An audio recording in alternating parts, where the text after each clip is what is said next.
நாம் எதை செய்கின்றோமோ அதுவே நமக்கு கிடைக்கும். ஒரு முதலாளிக்கு சொந்தமான கட்டுமான நிறுவனத்தில் ஒரு தொழிலாளி நீண்ட வருடங்களாக வீடு கட்டும் வேலையில் நேர்மையாக சிரம்பாசமாக பணிபுரிந்து வந்தார். ஒவ்வொரு மாளிகையையும் ஒழுங்காக அன்போடு செம்மையாக கட்டினார். ஒரு நாள் அவர் முதலாளியிடம் சென்று, ஐயா, நான் இப்பொழுது ஓய்வு எடுக்க விரும்புகிறேன். நீண்ட காலமாக உங்களிடம் பணிபுரிந்து விட்டேன். என் உடல்நிலைதான் சரியில்லை என்று மிகவும் பணிவாக தெரிவித்தார்.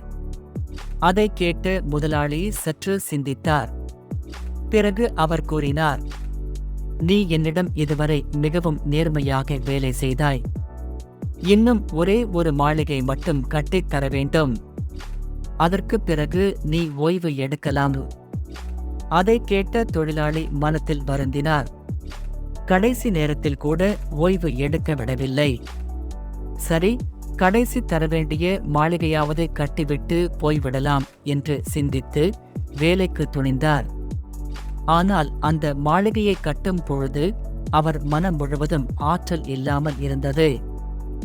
எப்படியோ அவசரமாக சாமானியமாக கட்டி முடித்துவிட்டார். மாளிகை முழுமையாக்கப்பட்டதும் முதலாளியிடம் சென்று, ஐயா, அந்த மாளிகை கட்டி முடித்துவிட்டேன். இப்போது என் ஓய்வை அனுமதியுங்கள் என்று சொன்னார். அதற்கு தலைமை ஒருவர் சிரித்துக்கொண்டு சொன்னார், நீ என்னிடம் நீண்ட வருடங்களாக நேர்மையாக வேலை செய்ததால் இந்த மாளிகையே உனக்கு கொடுக்கும் பரிசு. இது இனிமேல் உன்னுடையது. அதை கேட்ட தொழிலாளி மெய்சிலிர்த்து நின்றார். ஐயோ, நான் பெரிய தவறு செய்துவிட்டேன். இந்த மாளிகை எனக்கு என்று தெரிந்திருந்தால் மிகவும் நன்றாக கட்டியிருப்பேனே என்று வருத்தத்துடன் கூறினார். அப்போது முதலாளி அன்புடன் சொன்னார், நாம் என்ன செய்கிறோமோ அதுவே நமக்கு திரும்ப கிடைக்கும். நல்லது செய்தால் நல்லதே கிடைக்கும், தவறு செய்தால் நம்மையே அது அழைக்கும். இதுவே கடவுளின் விளையாட்டு.